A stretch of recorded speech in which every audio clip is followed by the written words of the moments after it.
kicking us off, Marc-Andre. Marc-Andre is a member of our technical steering committee, so he's contributing to the direction of GraphQL itself. He's also the author of Production-Ready GraphQL and is going to have an amazing talk for you today. So I'm going to hand it to him. Thank you.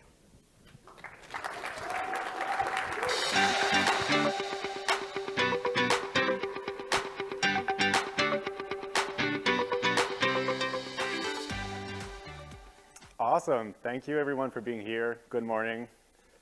It is truly an honor to be here today. I think this conference, I've spoken to a few conferences, GraphQL conferences over the years. This one feels really special because it's kind of the first official, kind of vendor-neutral conference. So hopefully I can rant a little more freely. So when I learned I was going to give a talk this early in the morning, a keynote, I knew I had to make a little bit more of a keynote-y talk, usually give some more specifics. So I thought, why not talk about, instead of what I'm working on specifically at Netflix, for example, let's talk about what I've seen going on in the past 8 years, specifically when building GraphQL servers. And I'll do this kind of through a timeline starting from 2015, when GraphQL was announced. And I call that era, that thing looks pretty cool. I was working at Shopify back then, kind of looking at GraphQL just because I was curious. And then Toby, our CEO, one day was like, hey, this looks really cool. We should use it. And I was watching a lot of talks. There was this guy called Lee with a bow tie on stage giving really good talks. And it's really, really interesting. We started using that more and more. More libraries popped up, GraphQL Java, GraphQL Ruby, great maintainers like Andy from GraphQL Java, Robert, GraphQL Ruby. The community was really, really getting bigger very early on. It was going so well that we entered the era called let's use that thing everywhere. We saw GraphQL applied to pretty much any problem you can think of, from database query languages to the more typical internal API use case, to even more funky things. So the question is, when should we use GraphQL? Is there a better place? Should we just use it everywhere? Is there reserved use cases for GraphQL? To understand, I think we need to go back a few years before GraphQL happened. Somewhere around 2011, 2012, a lot of us were working with REST APIs, or at least endpoint-based APIs. And a lot of people were dealing with similar problems. Netflix back then, this is a blog post from Daniel Jacobson, somebody I respect a lot in the API community, saying our REST API, while very capable of handling the requests from our devices in a generic way, was optimized for none of them. Phil Calzado from SoundCloud, another great person in the API space, working at SoundCloud back then, facing very, very similar issues, trying to use their public API also as an internal API, finding that it wasn't optimized for their clients. Even weirder things. This one you won't be able to find. I had to use Wayback Machine to find that. But eBay working on this thing called QL.io. Combining multiple requests into one involved drawn-out negotiations between API producing teams and API consuming teams that clash again. And of course, Facebook dealing with very similar issues, giving us GraphQL in 2015, but was working on that around the same time. Post GraphQL, when GraphQL was released, I was working at GitHub. And we were facing the exact same issues. You're like, GraphQL is a perfect fit.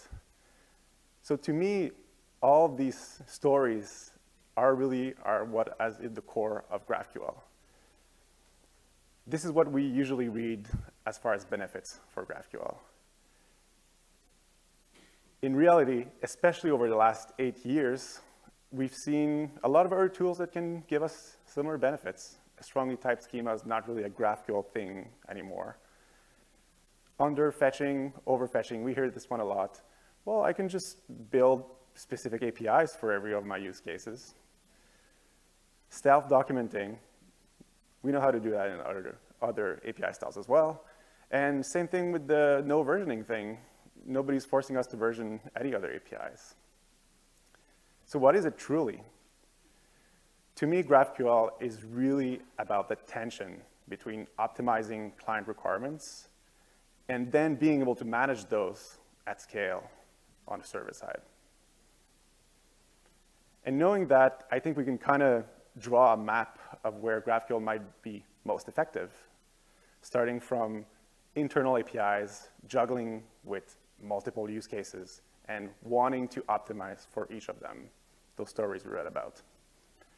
And then we go a little bit broader. We can think of public APIs, which are kind of a weird case. On one end, the query language seems like a great fit for so many different clients.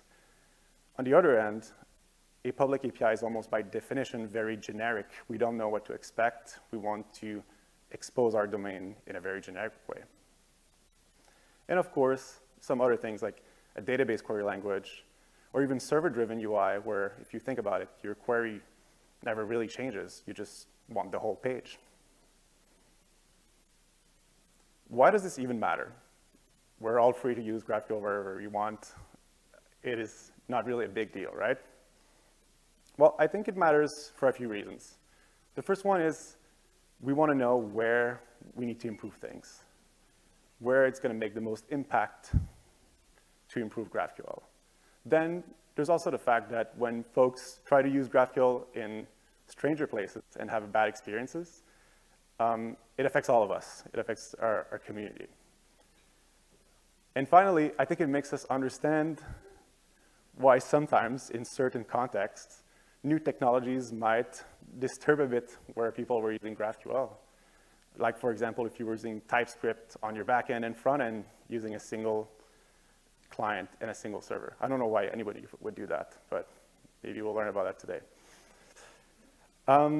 But you could say, well, I still like all of the benefits, and that's absolutely true. And I think what happened here with GraphQL is that we got all of these in a beautiful package at a wonderful timing. When GraphQL was released, we had kind of as a breath of fresh air, a specification kind of telling us in an opinionated way how to build this thing. And because we had this specification, we had a bunch of talented folks building a really high quality ecosystem of libraries. That's really why I think GraphQL was so successful very early on. So I want to talk about how we build GraphQL schemas. There's a lot we could talk about here, but I want to talk specifically how we build those schemas in our code bases. This is how we used to build GraphQL schemas back in the days. It's a GraphQL.js reference implementation, beautiful JavaScript code representing a GraphQL schema. Back then, very early on, there was this thing, this schema definition language. Everybody called it the IDL back then. It wasn't really a specified thing. You could see it in the docs. Some libraries implemented it, but it wasn't specified. In fact, it took until 2018 for the GraphQL schema definition language to be merged and be officially part of the spec. And then we entered the era where we really love the SDL. The SDL is the most powerful tool in human history era. No problem is too complex to just throw a directive on it.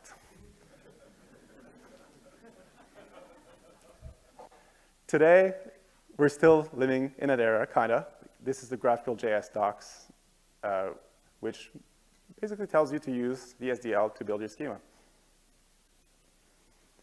So this brings me to this age-old debate of code first versus schema first when it comes to building GraphQL APIs. Even the name is a little weird. This doesn't really mean anything, but that's what everybody calls it. But what we mean by code first is we're building the schema using code, using your programming language. And by schema first, we mean we're also building the same schema, but we're using the SDL to build a schema. So it's not a thing where we think about the schema first or think about the code first. It's We always think about a schema first, but we build it using a different tool. So the SDL. It is truly a great way to build GraphQL schemas. I'm not going to lie. One of the greatest benefits about using the SDL is what you see is what you get. When you're building your schema, you see clear diffs when you add a field. You actually know what you're designing. You see what effects your changes are having on the final schema. It's also a common language across the entire GraphQL ecosystem. Almost every tool out there knows how to interpret the SDL. And another big benefit that we hear about is that separation of concerns. We purely think about the schema. That helps us not think about implementation details and focus on our API service. Here's the thing. The SDL is great, but as we've evolved, common conventions like relay connections or mutation payloads, all these cool design tips we use are actually sometimes a little hard to implement just using the SDL. Paginating a products field takes a bit of work, and that work is often repeated on other fields. Take, for example, a code-first approach where building a mutation field is just code that takes care of that for you, right? This is an example from Pothos, a GraphQL, a JavaScript library for building GraphQL schemas, which generates this schema. So the input, single input convention has been taken care of. The payload has been taken care of. That's great. Some SDL-first folks from that camp said, no worries, I'll just slap a paginated directive on this thing. And it's true, that worked. But we've kind of lost the benefit of the what you see is what you get thing. When we throw that directive, our GraphQL server actually will implement some types behind the scenes. So the schema we're playing with is not actually the final schema, and there's a transformation step, just like if we were using code in the first place. So I want to make the case for code first. I think it's still not as popular as I would like. Or at least, I would like us to think about using programming languages a little bit more when we can, or at least when it fits. One of the first things I want to say is that you don't need to build your schemas using the SDL to have a design-first mentality. You can use the SDL to talk about design. You can even use Google Docs, mockups. But then when it comes to building your schema, we can totally change and use code to do that. And we can still use SDL as an output instead of an input to keep these benefits of the ecosystem. Here's one of the hardest things I've found over 8 years. Having a consistent schema with large teams is very, very difficult. And with the SDL, we have linters, and they're great at making sure people stick to best practices. But reusable patterns are even better. And I think programming languages are actually a pretty good tool for these kind of things. One thing I've changed my mind on, as some of you maybe know, I'm a big fan of API design with GraphQL, and I've thought about this a lot. And I think I've often neglected how the beautiful schema we've created will be resolved. And the problem with that separation of concerns we've seen with the IDL approach is that the concerns, well, they become separated. And we may have a beautiful paginated schema, but then our teams are stuck finding how to actually do cursor-based pagination. So the SDL is absolutely a great tool. But some things are better left to programming languages. I think that's something, even if you leave this talk and say, like, no, I love my SDL-first approach, I think maybe for some problems, we can rethink whether we should use the IDL or stick to our programming language. Moving on to something around 2019, 2020, we enter a very interesting area. The era I call, if you're not splitting your GraphQL schema into 9,000 parts, you should be ashamed of yourself. And this is about composing schemas. Something happened around the period where GraphQL, if you read on Twitter, it almost seemed like it was made to be an API gateway. It was made to connect microservices, even though the original use case is like one of the most famous monoliths we know. The first approach we saw to using GraphQL as an API gateway is schema stitching. Schema stitching was basically the approach of taking a bunch of SDLs, merging them together, and presenting that final schema to our clients. Schema stitching is actually pretty elegant and simple and works well in many cases. The problem is deeper connections between these schemas had to be handled by the stitcher, the gateway, and we ended up kind of with a monolith in the end as well. So here comes Apollo with Apollo Federation, aiming to remove that gateway stitching altogether and let subgraphs, let our different schemas actually orchestrate together and compose a final schema. Using the SDL, for example, where the type user in this schema is actually extending another user type in another schema and connecting using the ID field. Federation was announced in 2019. And I just realized while writing this talk that I gave a talk at the same conference saying, you really want to distribute your GraphQL schema. And back then, I highlighted what I thought was a trade-off between development complexity when it comes to a large GraphQL monolith and trading some of that for operational complexity when it comes to approaches like Apollo Federation.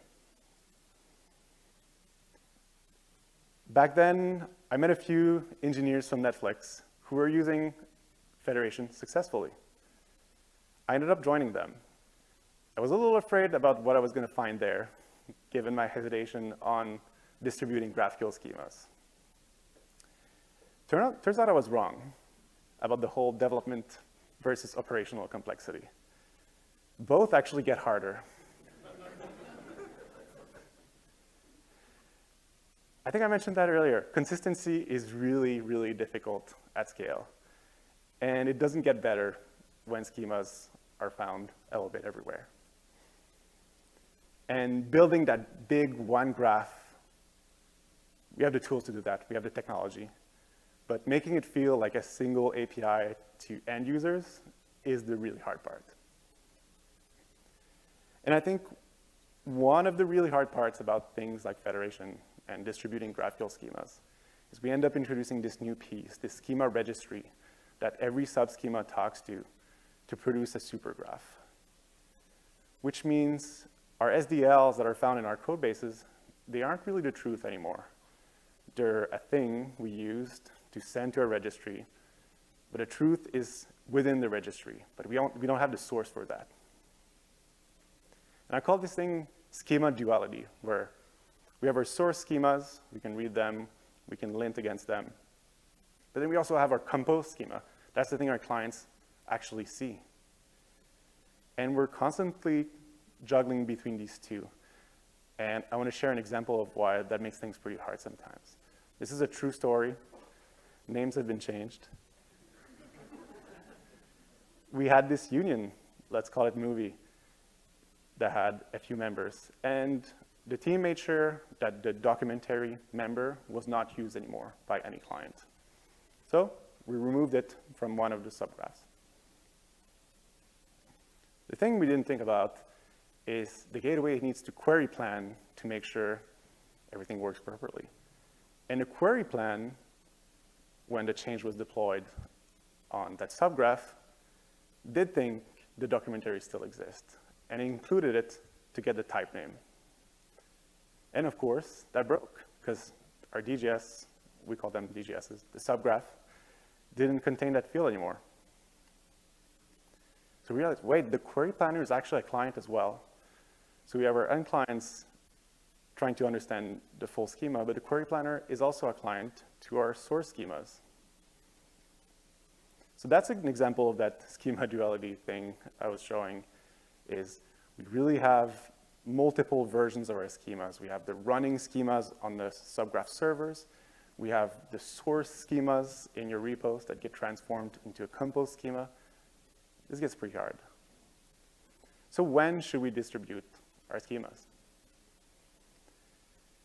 I think we shouldn't let GraphQL tell us when to do that. I think distributing your schemas, like we do at Netflix, is a great fit when your architecture is already built, like this. Or when your GraphQL monolith really becomes unmanageable and you're ready to tackle the complexity of distributed systems.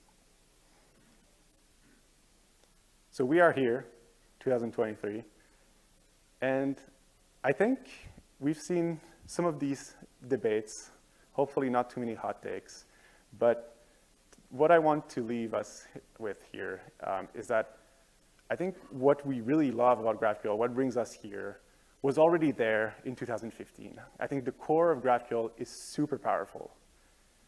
And I'm super excited about all the new tools we're going to learn about at the conference. There are some very, very smart people working on amazing things. I'm really looking forward to things like GraphQL Fusion, a new approach to federation, for example. These are all great. I think we want to use GraphQL where it shines. For me, that's for internal APIs with a lot of diverging use cases. For you, it might be something else. I think we really need to solve GraphQL problems using GraphQL, but code problems using code. And I also think we need to avoid complexity until needed. Hope you have a great conference. Thank you.